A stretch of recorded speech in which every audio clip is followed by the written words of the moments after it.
Enaku z'omwezi 3 omwezi gwa 8 2022. Omwezi tuguyingidde omupya gwe wena wena agufunyemu ebirungi gutandika webaze Katonda ate gwe wena agufunyemu ebibi era saba Katonda.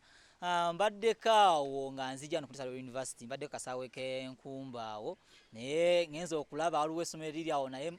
mu basketball babayiga bwizi nange simanyi waliwo ebintu ebadde bayiga nga sibitegeera. Juma olunaku olwaleero eri bannamizannyo bonna nga tunaba kweyanjula nyatusale tusiriikiriremukko eri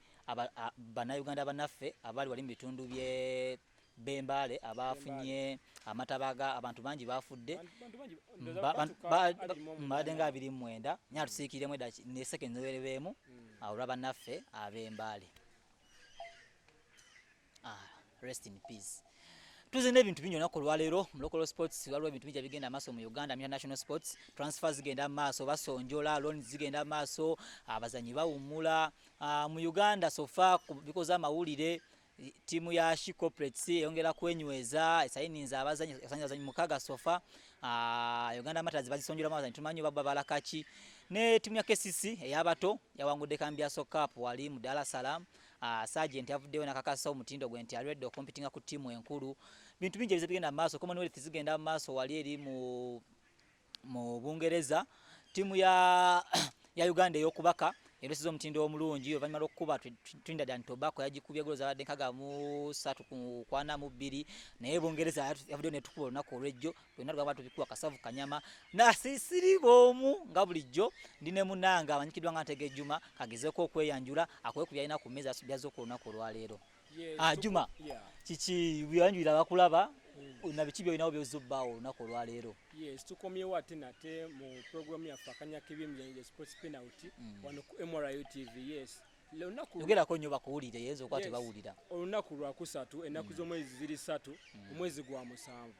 program Akannya Keby'Emizanyo sports penalty Ntege Juma gemanya tuze n'ebyemizanyo bingi nnyo okuva mu sports sectors ezenjawulo okuli omupiira, swimming, volleyball, wrestling n'emizanyo mingi nnyo naye nze tebo inawo ki ku tebo nti nja kugamba nti omutindo gwa Sergeant Kawoya yayoleseza omutindo mungi nnyo olwansonga bamulonze n'okukya MVP mu Kambiaso Cup. Yes, tujja kwogera ku basambi bangi nnyo nti She Corporates abasambi b'ejje mu Uganda Matters secondary ojja kugenda olabe nti efunye abasambi kusaawa eno erina abasambi nga 6 nga etulaga nti ekyasayininga nti eri mu kwetegekera kikopo kyegenda osamba nga ennaku z'omwezi 14 izit Juma tugenza okujja olunaku olwaleero nga timu ya Buddu yafunye wini yayo ey'okubiri nga yakubye banaffe abasingo yamukubye kamu 0. Twagenza okujja nti tulaba nti banaffe aba Buddu bakyusa coach abajjawo boogere ne baleeta Ibrahim Chirya naye gemu ye yasooka yali akyaddo ne bamukuba zali goal yali 2-1 wali eri ebuwambo naye ate timu yavuddeyo ekyewunyisa ate nekuba banaffe abasingo yabadde ng'ow'amaanyi timu wezibuzabuzibwa nti neera abanafu bonna bamukubye mu kibinja nti tulabye timu ya Kyaddondo emukubye timu ya Buluuli emukubye naye ate nasitukira te mu muntu ow'amaanyi gobanyinga Singo teyakulembedde ekibinja ne points 13 nate nojama n'omukuba omupiira kitegeeza ki ti oyase kochi ayongeremu ebirungo eby'amaanyi oba mwamugulidde obugwizi kuba basinga bavudde ne bakakasa nti neera yadde babakubye naye tekibajjaako kibira kyabwe kyakuwangula kikopo eno season era tekibajja ku mulamwa naye ate aba Buddu bo baga batandise balinye eryato batandise okukola ki okulaba gye balaga mu maaso kati simanyi oba nti bagwiridde Buddu oba Buddu yadde ready for the game okuba sofa nga sinagendako eri Juma kankwekuliza okusinga ezabaddeyo ku weekend ewedde banaffe ababusujju gwawedde 0-1 ne Busiro Kabula gwawedde 0-1 ne Gomba Butambala gwawedde 0-3 ne Buweekula banaffe ababululi bakoze 2-1 ne Mawogola Buddu ngambye Singo gwaweddemu ku 0 Mawokota nakubemu 0 kochi banaffe abessese ne Bulemeezi ebizinga 2 mwali maganye 0-0 simanyi wala kwa muva ku kizinga muna mwerese tumanyi ne mwakoze 0-0 Kyaddondo yakozeemu emu ne Buvuma sofe ekinjolo kyabaddewo mu fix kyaza ku weekend timwaddemu goals 12 okwawukanako n'amasaza gatandika temwalimu goals 11 nga zijjewo Juma ekyabudde okugobako kiwaabwe Kirya bagoba go Steven Bogere Kirya gwe bazizzaawo kochi yali omubi oba yo timu nga y'Obuddu nti nno yalina ebizibu ate n'ekirala kye nyagala ng'obumpa perspective yo ongambe nti kochi gwe baleese Ibrahim Kirya ye mulungi kuba tulagemu yasooka naye Kyaddondo si wamaanyi nnyo kuzo niwedde tyavaana mu kibinja naye ate yamukuba era lwa tuli gyesadinga wins mu bakochi kitegeeza Ibrahim Kirya olina luzeemu eri omunafu ate ne kochi waba abaddewo Steve Bogere naye Bululi akola ki yamukuba naye nga munafu kakitegeeza ki kochi gwe baleese ye mulungi oba Buddu nga ye yina ebizibu nga yo ttiimu no coach nga ye Kirya mulungi ne Bogere yali mulungi naye nga bw'okimanyi nti Buddu yemu ku ssaza nti season eri eyagwa batwala ekikopo naye abasambi basinga bonna bagenda mu super okiwulira abasinga bagenda mu super kaate abalala abatagenda mu super nti emyaka ena gyali gikoze eki giweddeyo gye balina okubeera nga bakola ki babeera mu masaza nti bali balina okuvaamu abalala bajje ttiimu yaabwe okusinga yali mpya fine bagundi baddayoko baani bano ono muteebi waabwe okiwulira ne ali kapya by the way abavaako ali mawogola yes yavaawo ojagenda olabe kaputi gundi omuteebi waabwe yakomawo okiwulira fine kusawe n'asamba naye Kirya nti ajja kulaga nti agagindi nno atendeseeko ku ttiimu ez'amaanyi mu super era twakyogako mu pulogulamu yaffe eri yasembayo nenkugamba nti Kirya alina kyagenda okuleeta mu Buddu nti fine bamukubye omupiira naye ye alina kyabaza naye ate nze wemba ndaba tindaba nti Buddu ozibu basinga okuba nabo ndowooza nti nno abawagizi ba Buddu balina pressure nti ttiimu eno y'amaanyi bagimanyira mu kuwangula tebasobola kugumiikiriza kiringa essanga lwa Manchester United saba zino abawagizi bali bamanyi nti manyi ttiimu nnene tesobola kuluzinga kyekirine ku Buddu olwaluzingamu omupiira olaba nti neera abawagizi bakola ki bagamba nti basawo pressure nti kochi si mulungi ate ye kochi avayo n'agamba kusaidia kochi ye avuddeyo n'ategeeza n'agamba nti balina manager ku technical bench yaabwe bamuyita Crash yategeerera ttiimu ye yayagala abasambi bayagala basookemu kale ekyo kigambuze gwe kapiiro kakubyeko kochi yalina okugula abazanyi oba alina okubaka abamugulira abazanyi batwakwasa eno Eddu ye sporting manager yagamba nti neera tuleete ono ate tatalina kyayogera kumasiza kyandibadde bwekityo nti kochi abe n'obuvunaanyizibwa oba alina obuvunaanyizibwa ku bonna kochi oba technical manager yes kisinziira team ojja genda olabe nti Eddu kwasa eno wabanga ye manager ye technical manager alina okubeera kuleeta abasambi nti asobola okuba nga omulimu ogwo agumanyi asobola okuleeta abasambi abalungi kochi n'abamuwa ne asobola bakozesa naye ate ku Buddu ojja genda olabe nti mu season ya 2019 oba ogijjukira bulungi nnyo nti gomba 2018 ali yakontwala ekikopo 2019 ne baleeta omuzungu naye ate ne baagala gundi management emutegeere ngebe mugamba nti tekamu ono otataddeemu ono webityo nti ate coach abasambi abalaba kuva ku training Juma Buddu eyase Buddu nja kugamba ku ssaawa eno erina obubonero 7 naye sikiwa nti Buddu eyinza n'okugaana okuva mu kibinja lwaki ogamba bwe kiri nti ku ssaawa eno gyagenda abe nti fine yakubye singo nate singo era ekyasigaddewa waggulu nti Buddu ku ssaawa eno yakusatu anti jukira naye ate mu kibinja tulwane best loser agenda mu kibinja ya tutwala best loser Buddu tojja musuubira kubeera nti season eno alina performance gyagenda okuteekawo ey'amaanyi ennyo ekibinja fine ajja kivaamu nti w'amaanyi naye kino kitwala wa defending champion okuba nti ategala saazi n'akwebera ku ssaawa eno nti bamugjamu nnyo amapeesa mangi bamugjamu bajasi yakkiriza bagende nga alaba alina oleeta abaana abalala abaana nti bonga bo bagamba yali yaleeta abazanyi bangi baleese bagaana okukugamba yayagala ssente okitegeera n'agira n'atunda abasambi bebe yalina ab'amaanyi nga ono gundi Marvin eyakuba goolo ey'okubiri ku final nga bakuba gundi buweekula naye n'amutunda mu super kwati kusayini gy'asambira kale nga tuvuddeko ono tugendeko ku ttiimu y'abanaffe olwaki corporate gwe ndi wa Kampala Queens lwaki Kampala Queens yey'omugagga Magogo nedda nze jasi baira nerabidde wadde okimanyi nti kati Magogo omusajja yeetongodde kati Anita Monga wakitegeddeko bannaffe abali ku MRI TV omunene waffe Magogoya yavuddeyo n'atulaga munaffe twaliko awo mu kikopo awo ekyabawala nga bawangula Sekafa awo ku Kiwempe Lugogo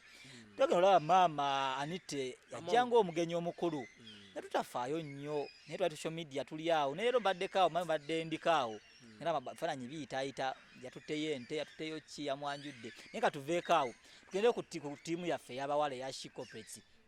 tulaba nti yeterekera zone qualifiers zigenda okubeerawo wali mu Dar es Salaam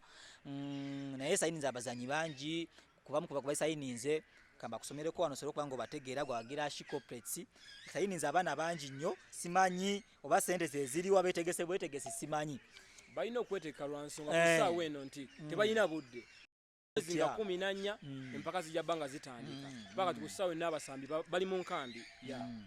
abamu ku bazanyi bereese wekimanyi kikoze kitano nga sibalaba esa abazanyi bali mukaaga Zahara Nancha ku Uganda Matters naye esonjodde abazanyi bangi manya sikimba muweeko wano webamba bali kumpi abaana mbafunye abamu kubereese kuliko Naluyimba Esther contract ya myaka 2 amujja ku Uganda Matters erese Anita Namata myaka 2 Uganda Matters Zahara Nancha ku myezi mukaaga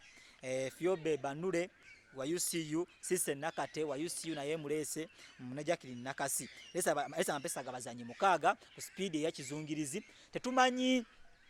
oba atageti ye ya kino kikopo ekyo qualifying mu CAF Women Championship oba kwetekera season ejja kubanga tulaba kibinja kyabwe mulimu Simba Queens mulimu Djibouti mulimu Yeyi Joint Stars ya South Sudan nja kizibu nyo basobola okiyita mwawulanga amateeka gamba tiimu ebbiri ezikulembera ebibinya side ne side zigenda kuba zikuba semis kubagenda okulonda ezigenda okukiikira Uganda mu Women's CAF Championship zozo nyinyi zijja kweronda kasazi n'amawoko kuba ku semi kati Juma nyagala asooka kukubuuza osobola okubulira atulaba ku MRI TV tiimu ya Shikoprets efunye okusomozebwa okumala oba transfer zino zisobozesa okuva mu kibinja kino kye balimu kuba abamanyi metulaba mu kino ekibinja kuliko Simba ndooza ne Yeyi Joint Stars ya South Sudan Djibouti yo si amaanyi nnyo si amaanyi kituufu naye sagala bulabire nti neera bano bonna badde ba champions aba ligi zaabwe ezewaka Juma Shikoprets nasobola tukikirira bulungi oba amaanyi wegali gawera Shikoprets bweba nti no ku ssaawa eno yasayininza amapesa mukaaga ate tumanyi nti no beekomye kwabo eyinza okwongerayo n'ate nga season ewedde yatuteekawo omutindo ogwali ogw'amaanyi kuba yawangula n'ekikopo yawangula ekikopo ojagenda abe ne mu tiimu ya gondi ya CAF eya Sekafa eyali enjeru bwe bali batwala ekikopo nti Shikoprets yemu ku tiimu yali esingamu abasambi abangi nti ojagenda abe nti era ne midi waabwe Fiona Nabomba yatwala ekya MVP season ewedde kyoga tugambe Shikoprets erirwedde ekimala okompitinga n'okuba enava mu kibinja ku ssaawa eno nja kugamba nti John Stars eya South Sudan y'amaanyi Shikoprets y'amaanyi mpozi ojja kuteekako ne Simba nalo kwaba basatu olina okujjako nga tiimu emu ojagala nti Shikoprets ne Simba ze ziyinza ova mu kibinja ekyo ekinyagala okuuza ku tiimu nga tunava ku baana bawala bano banaffe bano aba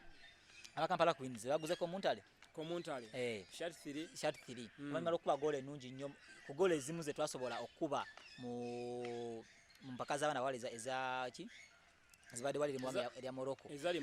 Morocco komuta kuba goal nnungi nnyo pesa ddungi ya Kampala Queens okompitinga ne ba Shikoprets alisa abazanyi omukaaga bana asobola okumalako kuba bakayita abazanyi babiri bokka ko Muntale oyo yali asambya mu Lady Davis musambi si mubi ojja kulaba ne goolo gye yateebe yali nnungi nnyo ejjukiza goolo ya Paul Diabala Diabala ina goolo yakuba kubayita we mabegako wali mu Italy kale abala katubakomya ndowooza twala ku MRI TV tugendeko wali Commonwealth mu ggwanga erya Bungereza atamanyi Commonwealth zino ensi ezali colonized by Abangereza ate ekirala ekyewunyisa kiziribu nti neera tiimu z'otwala ziri sponsored by Bangereza gavumenti nakyo essaamu nnyo Abangereza bakuteekamu ssente twatwala abazanyi twatwala ab'ebikonde the Bombers kapiteni waabwe yali Joshua Muhaebwa twatwala ab'emisinde twatwala aba swimming twatwala aba scratch twatwala ab'ekigogumbya bangi n'abalala naye ate sofa omutindo omulungi tugulabye mu b'ebikonde kuba kapiteeni waabwe Joshua Tumukaheebwa yatuse ku quarter finals kati ali mu middle bracket kitegeeza wakubaawo azanya leero sawa zigenda kubeera mwenda singa buki gwemisana oza wa alina okuba nga yeetegeka kati gwe balaga agenda kuba azanya ajazanya mu America ndowooza azanya mu America quarter finals cheza wakuba agenda ku semis middle brackets abalala abamu kati nga mutabani wa Mando Zebra yakubiddwa n'avaako yasobodde kweyongerayo mu maaso sofa tulina emidaali giri emidaali ebiri gye twakafuna mu misinde waliwo omwami bamuyita Victor Kiplangati yavuddeyo natwangulira omudaali mu marathoni naye ekyewunyisa ekyabaddewo nti obanga wetegeeza gino emisinde wagirabye Wanajuma waliwo omusajja omu Australia yadde akulembedde gwe bayita Adams yakulembedde okumala essaawa nnamba naye ate twalabye tactics ezadde mu misinde nadde simanyi nti mulimu tactics mu misinde kyatuse ekiseera natulaba East Africa be balinga bamugobako naye nga yeteyawangula yetadde omutindo gwadde mulungi nnyo lwali tusuubira nti gubira nnyo mu Bafirika mu kudduka emisinde twalabye nga East Africa Tanzania Kenya ne Uganda be bakitwala naye Kiplangati yavuddeyo ng'abulayo ndowooza kilometers nga 15 n'atwala lead twalabye nti neera yagenza okuweta ekko aliyo kunadi yawese nga nali mu kyokubiri tamulabako yadde gwe mukomandi nga ku misinde gyokka tujje twesigulidde kuba Kiprotich kitwa emisale empya gino gizze oyinza gyogerako ki fine emisinde Uganda nti ojja genda olabe nti Uganda eba egenda mu mpaka kati ngezi za Commonwealth ojja genda olabe nti emisinde gyo nga jjo tugenda okugenda nti tuba sure nti tulina okufunayo omudaali nga ffe Abannayuganda zinadde mmanyi engeri nti neera namwe abatwala kumala UTV nti twali twesiga nnyo Cheptegei naye yavuddeyo n'ategeeza tajasobola kukola kikompitinga Cheptegei yavuddeyo nga sijasobola kompitinga mu mpaka ezigenda obeerewa ade bakava eri mu America tayinza kudamba ng'amma ate banne ekyewunyisa bo bazze nga Alimanakayi yazze noono omwami atwangulidde mudaali olunaku olw'ejjo yadani ono Cheptegei yani atwangulidde mudaali Cheptegei yagaana ono amitaani njagala mukujjukizaawo nga mujjukidde twangudde omudaali olunaku olwaleero nga amenye likodi ajjukire dakika 25 yaleseewo likodi naye kati ffe mu Uganda wano nti likodi zigasigala nga ziri misinde mu jagenda benti no Cheptegei agenda kujja likodi azikola njagala Juma yogere ku banaffe bana wala aba Crested Crane abokubaka abashi cranes bakafuna kifo bakafuna wini yabadde ndowoozeemu bakubye Trinidad and Tobago ate Bungereza nga tugenza okujja olunaku lwaleero nti Uganda mu rankings z'okubaka eri mu kifo kya mukaaga ate Bungereza yekulembedde ffe Uganda tukuba Bungereza kikyali tekyewunyisa nnyo range teyabadde empanvu nnyo gye batukubidde kwa lweno gwadde 15 negemu yasooka kigambibwa neko kivayo n'ategeeza nti ekyatukubiza geemu eyo yabadde line up gye yakoze yakola mu ensobi nti etandisa Proscovia tali fit enough ate nga waliwo mwana mulama kidanga Nuba naye azanyira Bungereza ate mu Heights ng'amusingako nekyatukubiza ku geemu ya Bungereza era yabadde Heights tulaba nti neera waliwo omwana muta Ayera oyo midfielder oba muneti bwe babayita bawingi biki gye babayitamu abeera wingi back naye mumpi ng'ogezako n'omusitula bo otasanga bali ba Bungereza zimu ku zina by'ensobi bintu tulina okunyera ku Heights twete ku baana abasinga abaana abawanvu ennyo okusobola okompitinga n'ab'ensi endala guyinza kyogerako ki kyekitukubya mu netball Bungereza etukubye nnyo ojja genda nti Bungereza lwaki ekola bulungi ne ku ssaawa eno nti enamba emu mu kubaka kulembedde kituufu beetegeka nnyo ninaffe twetegeka kuba etiimu yaffe ezannye friendlies eziwerako nnyingi nnyo Kalamojja egenza Aluwa yes toyinza kubeera nga ozanye friendlies nnyingi n'ogamba nti weetegese nnyo n'okubisa omusambi atali fit kitegeeza teweetegese omusambi w'aba nti oba ayinamu obukosefu tali fit kitegeeza kukozesa omulala kubanga ye aba fit n'obunafu obusinga ndowooza ti tutwala ettiimu y'abanaffe eya Uganda nti bazze besonda bwesonzi sente tezimala basonderera gundi tuweeyo bwekiti nekyewunyisa kye nalabye ekirala bagenza okutuuka mu Olympics we batuukidde wennyini nga gundi ze bambadde tezikwatagana ono ayambadde Bayern Munich, ono ayambadde Sandoz, ono ayambadde gundi. Nenda okusomooza kwade kwa maanyi okwo. Nti ne federation etwala kubaka mu Uganda nti sente bawa ntono nabo banenya kitono management ebegenda okutambuza abaana abo sente bawa ntono kituuka ekisaa ate nga balina okukozesa bingi. Ndowooza katuwumulemuko tukomewo mu paati yaffe eyinza okuba nga eddirira wumba show yaffe olunaku olwaleero tugenda kujja n'ebintu bingi wabweru w'eggwanga transfer zigenda mu maaso basonjola bajjayo batwala onadde wabuleo nategeeza nti neera wali ku Manchester United naye yakyusizaamu mu mateeka ne Premier League yakyusiza amateeka agamu amateeka ga mirundi ng'ena ge yakyusizaamu substitute bazongeddeko balese balefali abapya ogenda kuba obitegeera ne FA Cup nagyoyako olunaku olwaleero ndowooza ttiimu ya Liverpool yabulende kuba Man City. Katukomewo katuwumulemuko tunywe ku lendo lw'amazzi tukomewo.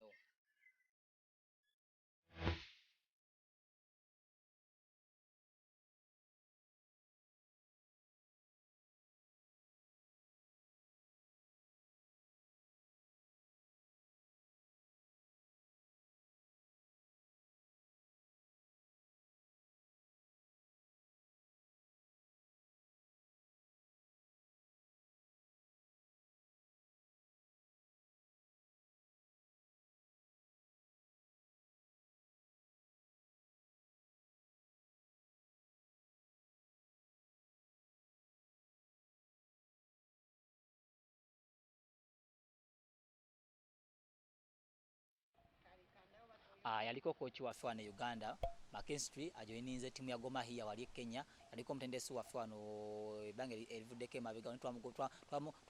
twamugobambire talina kyatukoledde kyamaanyi. Waliko Marayo TV tukomewo session yafinza okubanga eyokubiri nange Crispy nga ndiri wamu ne munange Juma Pro yeyita Pro wakisimanyi kigambo project kinene nnyo oba production oba producer simanyi ngaliyo Marayo TV gwainza otugamba genda commenting ngalugambe pro kitegeeza producer oba pro mu kapiira oba mu kisimanyi sebo oli pro mu ki omupiira twagusamba era ne tukyagusamba naye terabira okunyiga kade wali ku YouTube tubaako ku Twitter tubaako ku Facebook tubaako wali wona ne producer Mavina yakwali akwaza ifanye singo okunyano Mutesa University. Ndowooza tugendeke bwe lw'eggwanga nga wena kusuubiza nti neera ngenda kuwa ku transfer nga zigenda maaso nkusobola okukubulira nti oba ttiimu yo yeetegese teyeetegese nkwende ku mupiira egigenda okusookawo bani abaggulawo liigi. Ku Lwokutaano nakusobola mwezi nga 5 Arsenal ne Crystal Palace. Arsenal sayiniza abazanyi bangi spending obukadde 17 togera ku bwa $. Oba osobola okufuna akakitano soka n'okubisa mutegeera semikazi asobola okubanga basaasaanya eno season. Arsenal emenye safe ekoze record kibanga Arsenal bazanyiwe batyo sayininze Jesus sayininze Zichenko sayininze Marquinhos sayininze Pavlovia ne Maktana. Juma Arsenal gone Crystal Palace Lwokutaano sawa 4:5 London Derby. Arsenal season ewedde yakuba Crystal Palace omwandawe ate coach gwe bakuba yaliko omuzanyi waabwe oyo Kaddugali Premier League kayeka kino kitwala Arsenal azanyi 5 omulundi gumu bana asobola okompitinga season eno ndi Champions League oba just trasainize bwekwasa okyogera coach ojja gendayo ku basambi abatano mukaga Arsenal besayininze nti amapesa gogamba nti gesayininze bali abasambi babiri Zichenko okuva mu Man City ndoza ne Jesus okubeera mu Man City nti Arsenal badde ebulamu omusambi oyo ayinza okukola ekya Aubameyang kye yalinga akola nti ali ne namba 3 nti soko sino wakati awo Aubameyang Jesus asinga Aubameyang nti we yali mu Arsenal eyo musambi yali gamba nti no bayina muleetera buleetezi nate Jesus asobola ogenda nakola ki nanoonya asobola okusambako asobola okudda mu makati asobola okukola ki nyangala obuliwo aliko Marayo TV Jesus kikyasinga Aubameyang kuba Aubameyang kyasinga Jesus kyayinza okusinga Aubameyang nti asambako playmaker nti ate Miyanga kyamusingako nti ye gumuleetere wali asobola okuba amagolo mangi osinga Jesus. Ojjagala nti Jesus gole ntono nnyo zasambye mu maniste mu maniste wadde emipiira bamuwadde emitono nnyo nti akulaze nti abadde ajja asambako ave eno nti ennono yabwe era mu manisite nti tosuubira kukuteekayo nga Ronnie Striker nti era ne Ateta wanne wanaaba akozesezza system y'abasatu emmaaso n'awa Saka n'oyo Jesus ayinza okutako Gabriel Martinelli ojjagala olabe nti oba Odegaard ojjagala olabe nti no system tejja mukuba nnyo nti neeri mu manisite gy'abadde akuba gy'adde akozesa. Arsenal kye bagamba nti neera obanga olaba nti coach Gotese assistant wa Guardiola ate abazanyi bafunye nti ba Jesus Bazichenko bavudde Man City mukiyinza obassawo okusobola okuvuganya obulungi ne ttiimu ya Man City ekyo kituufu twakuba nti assistant wa Guardiola n'abazanyi bali Guardiola bamuwadde tebayinza okusobola okompitinga obulungi season eno. Yes, ojja kugenda olabe nti mu manisite namba 3 bali bagikubisa Joao Cancelo wadde abadde writer si lefter n'abadde atuuza Zichenko okiwulira nti ate nti manisite Jesus ye musambi gwe badde ayinawo nga namba 9. Kankubuuza ekiro kino Juma. Arsenal agenda kuba Crystal Palace. Tugeze okujja leero nga Arsenal yalimu emitwalo 2 n'ekitundu. Naye kati ssaawa zino ali mu gumu kitundu. No, ojja kugenda olabe nti ku ssaawa eno gyayinza okulaba nti tugenda mu dabe teba nnyangu ate eruda nti tulina teammates dabe nti Vieira eri ku Crystal Palace ate Tamatwini eno ku ludda lwa Arsenal. Ojja kugenda nti omupiira tegenda bba mwangu nti gugulawo season ku Lwokutaano zijja bando ze ssaawa 4 okiwulira n'ate Arsenal tugisuubira okubeera nti egenda kubeera eteekawo performance ey'amaanyi engeri nti yegemu ekola ki eyinza okuba ng'esooka gowa Manchester United gaza kubira transfer kuzoolesa amapesa gamu goolese osobola okutegeera waawe emide season ejja osobola okuleetamu amazima makikidwa nga Eriksen onagidde ku West Brentford n'oleeta Martinez kadata n'omukaaga n'oyita ne Malacio kadde 13 akuba kasatu akatambula Mani ogulawo ne Brighton season webanga etandika ku jakwalwa Sunday saa zigenda kwa ssaawa emu n'ekitundu ne Brighton si tiimu nyangu neresa amapesa agawerako Mani season ewedde mu kifo kyali kya mukaaga wakubagwa 5 season ewedde ekyonyisa kiri ku Mani kiriwe kiti Juma gwena twala ku Mara TV abakulembera table season ewedde Man City yakuba golo 9 Liverpool ne kuba golo zali mu 8 mu 7 awo wewatyo Mani okubagwa 5 ate kyo kiri ku Mani asinga temukyetegereza season ewedde Fred ne Scott McTominay Tominay alako makati ga Mani bakola assist 5 abazanya abiri midfielder babiri naye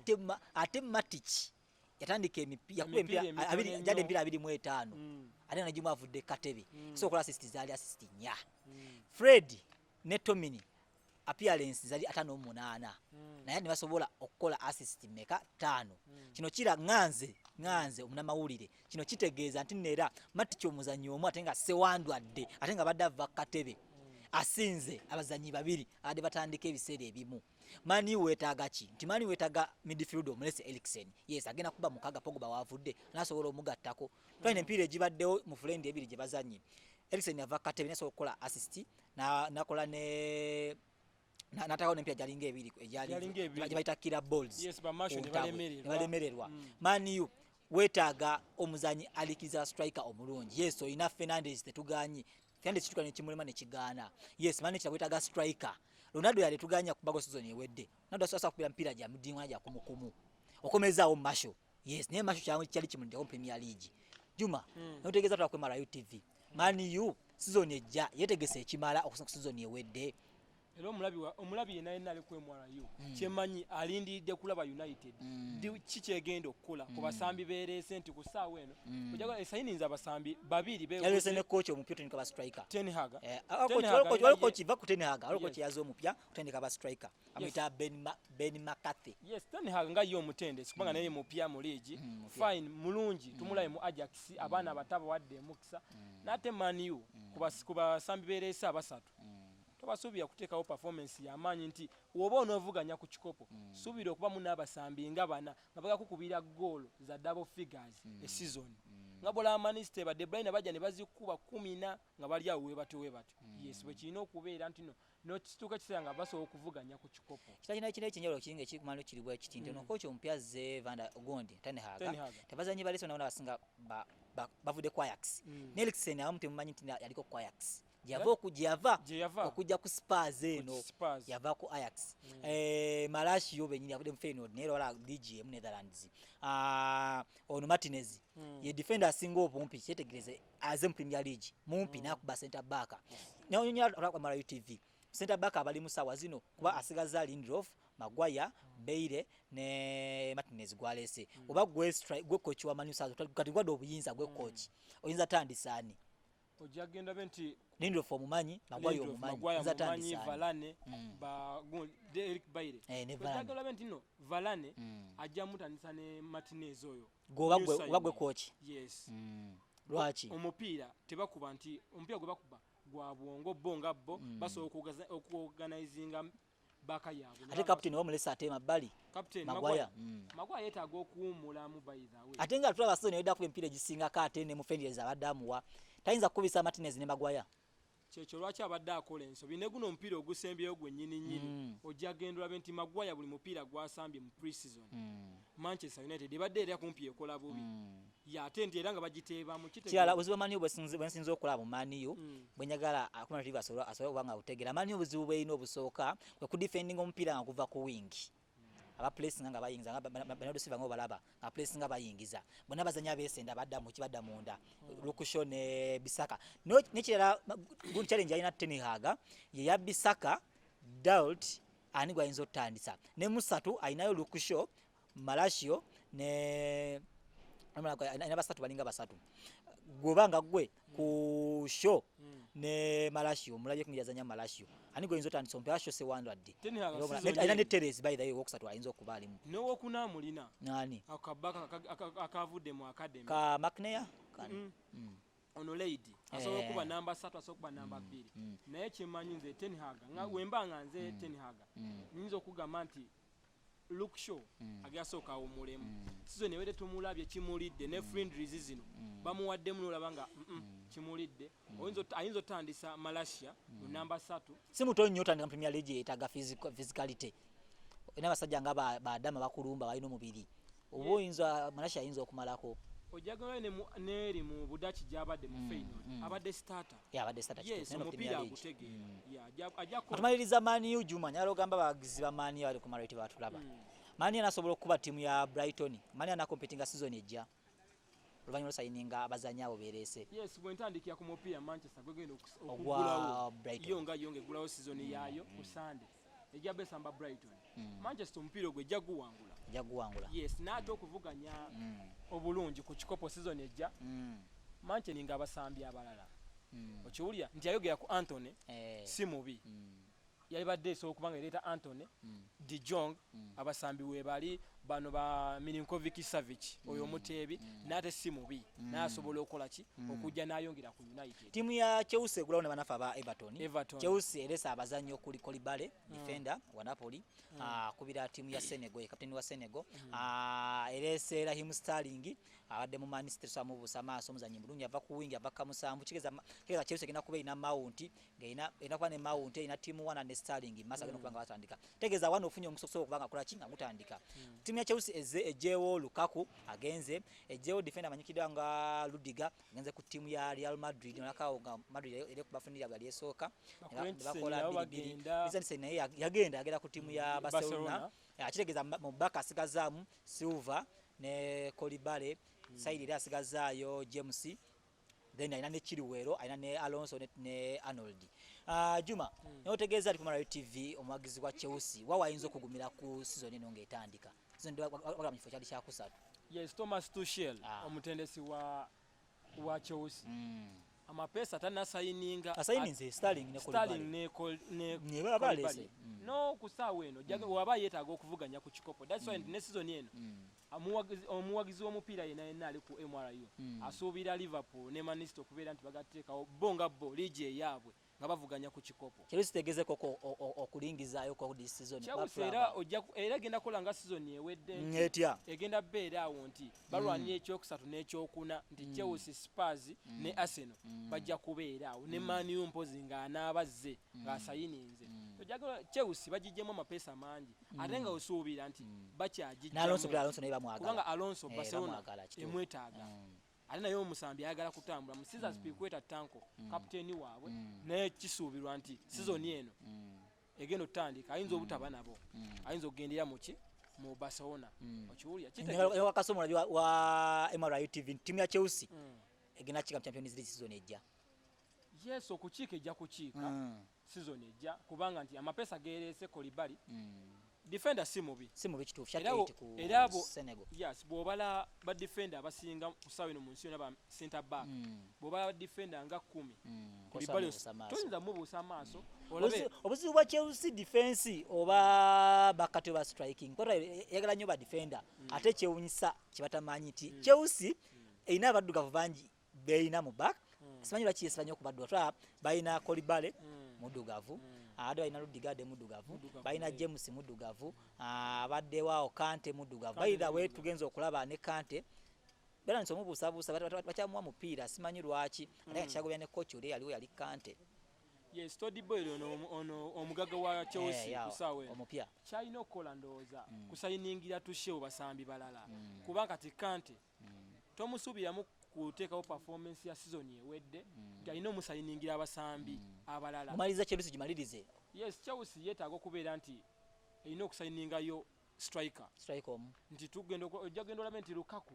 ne Timo Werner byabalema season ewedde ne Kai Havertz byabalema golo bakuba ntono kale timu ya Liverpool mugulawo ne Fulham olw'omukaaga. Liverpool yalese mapesa tirese mangi nnyo elese Edwin Nunes yateba ne mu FA Cup nereta Kavayo kamulabyekawo yazze n'azannya mu Premier League ne Ramsey bazanyi babi. Timu ya Liverpool mulundi kati gwa kubiri nga bajiwangulako ekikopo n'akabonero kikamu ku season ejja kinaaba kitya kubazanyi bwa Liverpool bwa mapesa gerese oba bakyali mu muzannyo amapesa gerese Liverpool elesa tuisewo olumu ne FA Cup yabaddeyo ku weekend. Timu ya Liverpool yavuddeyo ne kuba timu ya Man City goal zabadde 2-1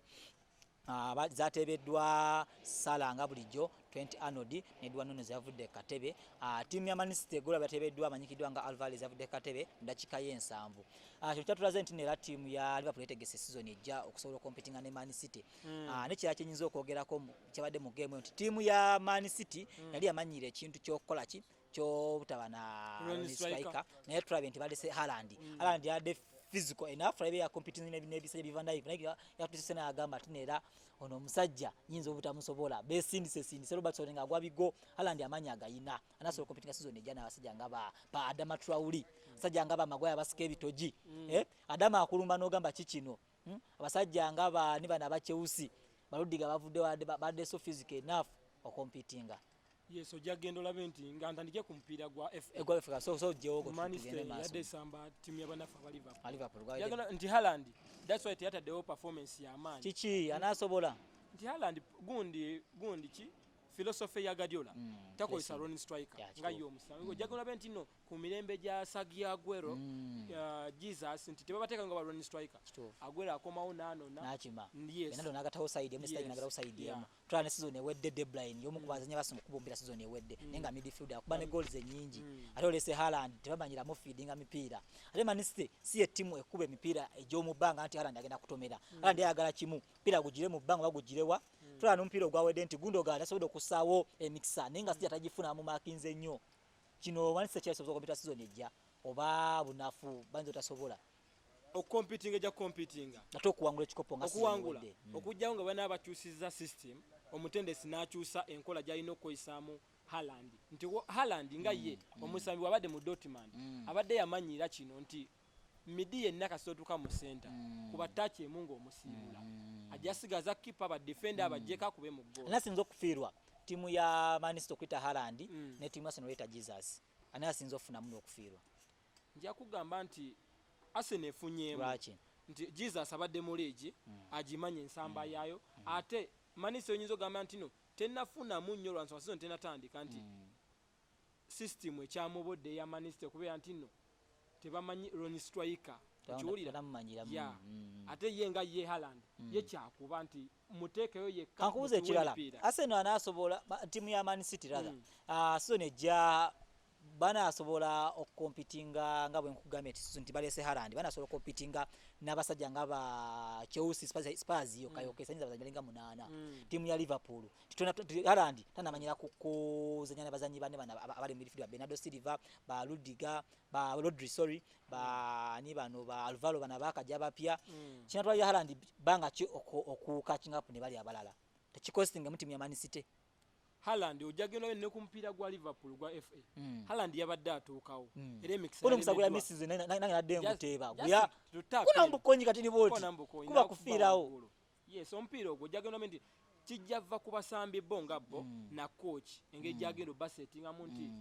ayina okugamba bano Benado balekerawo kubeera nti bakomberera nnyo omupiira okitegeera nti bakoona omupiira kuva mu center mpola mpaka mu box Haaland ayagala okubeera nti omuterawo ezo through pass okubeera nti asigaza keeper asigaza ba defender n'ateekawo n'emipiira egyo gyo omundi gwakubiri nga tiimu ya Liverpool egulawo ne banafa ne tiimu eva wansi eva mundi gwakubiri kino kikiraga kipulu efunye omukisa ogusoka ku table waggulu Arsenal Arsenal yakulembedde table era Arsenal yo nga yo tukimanyi nti season zonna Arsenal tugenda okutandika season nga yekulembedde kubanga bagobera alphabetical order yes Arsenal ye sosa ekitegeeza yebeyina okubeera aliko mara TV ndozo ofunye wepimye wawoyimirira go muwagizi wa timu yo ebungereza nti bagira mani ndeseguna asobola okutuulawo nga sina kuwa ku mateeka mapya agakajja Premier League ndowooza Juma nyagala osooke otuwe kuki osoke otuwe ku fast four abana basoka bosubira season ejja ne bane boyosubira bayinza okuddayo nga sinaba ku mateeka mpya ga Premier League bane bosubira bayinza okutopinga season ejja abaddayo siso akuwa abaddayo kale mpaba kutopinga kubanga buli timu kusaawe nejja kugamba nti nikebe Fulham yetegese erese ku basambi ekulaga nti yetegese naye ate njja kugamba nti bano top 4 njadde kujukiza yes bagamba ali ku Mario TV wala top Man City ne Liverpool ezo team zili favorite kubera ndino zimalira mu top 4 tujja kuongerako Chelsea yes then ujja kuongerako Arsenal Spurs ne Man U engejje basayininzemu abasambi baabwe sikiwa olinga anti season egasigala nga season ewedde bwe kibadde wadde Spurs yalese omusambi wa gundi wa Everton ekiwula Richardson ne Bisoma yes tomusuubya kubeera nti agateekawo kyamaanyi jagenda bendi ne Badel Ali baliwo kompya Manchester agenda okulembera waggulu Manchester tumusuubya agenda kuteekawo performance ey'amaanyi ku kikopo sideni kuddeko tiimu ya Chelsea yes Spurs addeko Arsenal addeko Arsenal addeko mu kyokuna yes then our Spurs mu kyokutaano yes no mulabi wa MRU akimanyi nti okusinziira buli omu signing zaakoze nti Arsenal akoze signing nungi ato wa Man U nga ye obuze w'omusa akageke ekindi akatale kakyaliko ate season ega kutandika omutendesi ye nga ye agenda samba emipiira gya ligi kubanga ye mu ligi mupya Ten Hag mupya abasambi baleese okuli Martinez ne Malasia bapya mu ligi agenda kwepima mu kugina emipiira esatu egisooka naye ekikopo nkiwadde Liverpool sijja tombuuza lwaki naye ekikopo nkiwadde ttiimu ya Liverpool eno season bafunye okuyiga sijjaga nti muzanyi gundi labye mupiira gwa gundi walaba gundi friendlies Liverpool yali esamba talina njawulo na Philippe Coutinho kole bana kyekimu bonna omupiira basamba kumpi gwe mukitegeeza aliko mara TV ndowooza osobola okubanga otegera transfer nga wezigenze maaso nawe weemirira gwe omuwagizi wa ttiimu gundi oba ttiimu ki osobola okubanga okitegeera tugenza okujja olunaku olwaleero owa Premier season ejjanga etandika amateeka mangi gakyuse tugenza olaba ttiimu y'abanaffe si ttiimu wabula Premier League nga ye nti okuva wansi mu under 23 yakyuse kati yafuuse under 21 kati yavudde kitegeeza abazanyi abazaalibwa ennaku omwaka 2021 musobola ozannya eno liigi nti kira kirimu ekyenjawulo kye bataddemu nti neera abazanyi osobola okussa mu ttiimu eyo abazanyi abakulu basatu ne golokipa omukulu ogwa omwe bazanyi bana bossamu abalina experience abakulu season ewedde kibadde kigamba bali under 23 bossamu golokipa ng'omuzanyi omukulu ofuna experience era kigambibwa nti kyebasinza okussaako essira baagala kwongera mu nnyo competition mu liigi eyo n'okuwa chance abazanyi abato okusobola okompitinga mu liigi enkulu yo abali under 23 nga kizibu nnyo under 21 asobola okufuna chance abana abato ekyalo ekirimu waliwo coach refali amanyikiddwa nga bamuyita Mike Dean bagenda kuba refali mu kisaawe agenda kwera ku vaalu kati agenda kudda eno ku vaalu balefali bala bangi abakyuse nga bakusomera osobola nga obategeera abamu kwawe baleese balefali abapya kuliko omwanya amanyikiddwa nga Tom Bramell myaka 32 Natalia Aspanala oyo ava Mungereza abadde mukyala abadde afuuwa wansi ne katazemba ku emotoka bagenda kubanga jali Nicky Greenhall naye agenda kuba wali ne Steven Meldeth naye agenda kubanga wali bonna babadde mu liigi mu yabato kati bazze mu yabakulu wabula abasobodde okuwumu tebawumudde ne bawumudde okufuuwa omupiira mu kisaawe mwennyini kuno kuliko Michael Dean akasajja akomanya akakawalaata akakwaha maniu tekagalaga luwezanya buli wabaamu tebagoba kasobodde okubanga kawumula kazze eri mu vaalu ka TV kuliko Jonathan Moss oyo naye azze agenda kuba afuuwa awumudde ne Martin Atkinson naye sijja kale naye kalina akawalaata katini naye kakafuuwa wiso ne Michael Oliver ebadde akoma season eno era nga afuuwa omupiira naye namulabye nga naye gyali zize mu kutetuka ezigenda okubaawo ne substitute bazongeddeko wali zibadde substitute zibadde 3 kati ziri 5 wadde okimanyi ekyo ziri saabu 5 ne ku saabu gera kubaka abazanyi 9 ndi kubadde nko 7 gamu matera gasobodde okuba nga gakyuka n'omupiira bagukyusiza mu Premier League genda kubeera gwa Nike baada ekijaba kiyambako n'abasambi bonga bo kubera nga tebakoowa nnyo okuva ku basaabu abasatu kugenda ku basaabu abatano nti baada nekijaba kiyambako ne clubs zennyini okubeera nti zikyusa game kubeera ogamba nti nno bakakola saabu 3 oli n'agamba nti saabu ziwedde mali kyagamba nti n'omupiira bagukyusiza oba baguyita Nike flight ball gwaliwo nga season nga Premier League yakatandika gwasooka okubisa era bagukomezaawo buto abazungu batusingira nti bo tebeerabira bintu byabwe producer ngamba nti obudde buyinza okuba buweddewo ndowooza kankusiibule tuddingane olundi olunaku lwankya nga tukuwa ebyemizannyo local sports international sports sigala nze crispy era kunyika kadde ku MRU TV ku YouTube tuba nejjuma basiibule gwe nayo nomulabi wafaayo ku MRU TV amanya nsigadde Ntege Juma Pro kyekubiriza nti no genda ku YouTube, Facebook, Twitter oberengo subscribinga MRU TV oberengo la program nyingi nnyo okuva ku MRU TV omuli Akannya Keby'Emizanyo endegeya n'amawulire ne programs zenda nyingi nnyo sigadde nje nekirala nga tumaliriza nti gwe wena ayagala okola ku mizannyo egy'enjawulo genda ali ku elugogo wabayo hockey abayo kuyingira bwerere wabayo basketball wabayo cricket ne banafa bali mu Commonwealth tubagaliza bisima byokka mweraba